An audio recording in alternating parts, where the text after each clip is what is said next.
So, when I was reading the gospel earlier,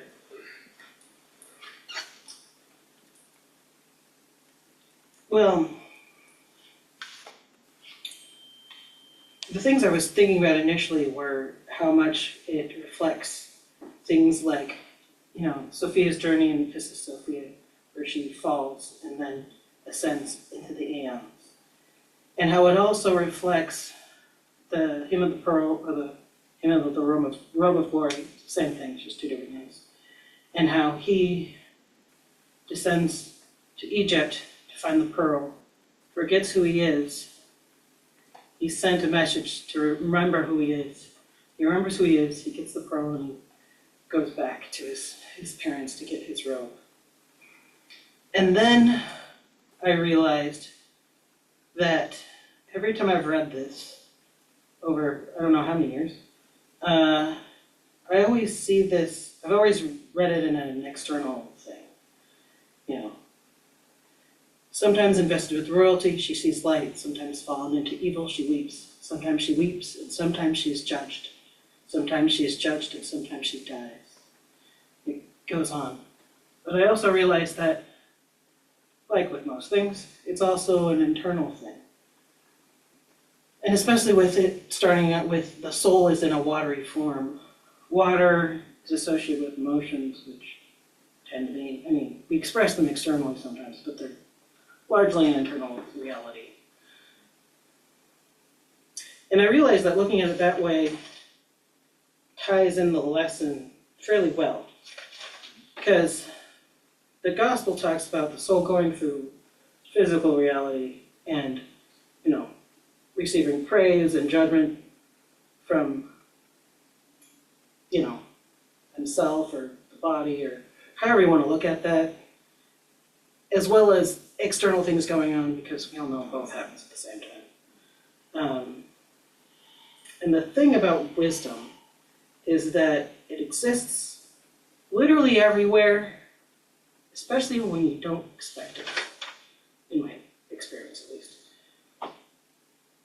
And the things that tend to trip us up in life are things that are in our glaring blind spots, which is why the lesson makes sense in context with that reading, because it talks about, my son, if you find a man who knows Sophia, rise early to visit him and let your feet wear out his doorstep.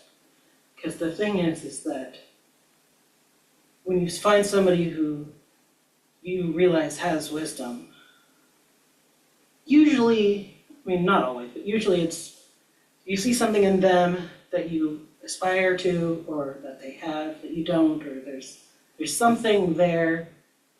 And a lot of times there's a mutual thing where both of you get something out of the experience, whether it's for a short time or a long time. And then, it goes on to talk about put on her fetters and neck and her collar, and a very heavy, imagery with like being almost burdened by her, which also makes a kind of sense, because sometimes wisdom is great, you receive it and it's awesome and fluffy and white and light, and then sometimes it's a pain in the ass, and you wish you didn't have to know it or deal with it, and you wish you could just, bury your head in the closet or the sand, or, and then sometimes you do that anyway, and then things fall apart because you're burying your head in the sand. Again, talking from experience. So I think a lot of what wisdom boils down to is receptivity and the ability to look at ourselves and other people. I say it that way because if you can, the best way to learn lessons is by watching other people. Because then you don't have to live that experience. You can go, I'm not going to do that. But that's a whole other topic. And like most things, sometimes it's easy and sometimes it's hard. And it's hard more often than not, which is why having other people around you who,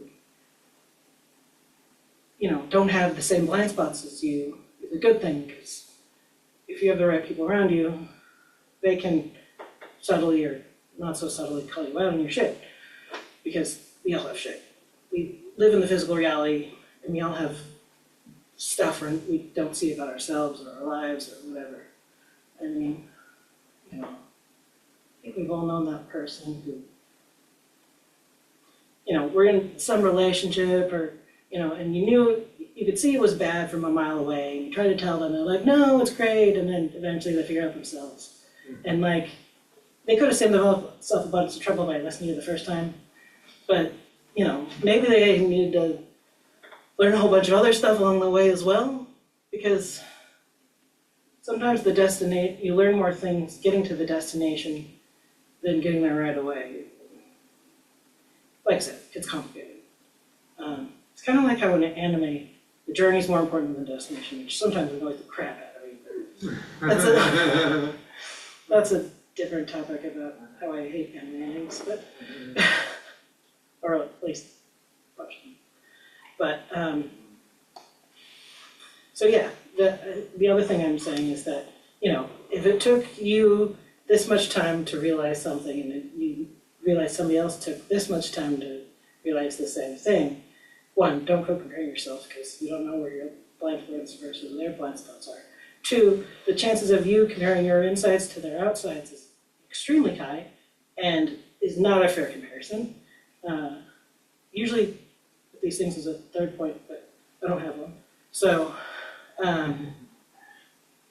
yeah, basically what I'm saying is be nice to yourself when possible, because you deserve it, because if you're anything like me, you're berating yourself for something.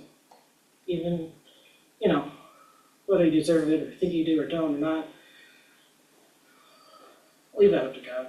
And, you know, unless you did something horribly illegal, then that's a different category. But, yeah.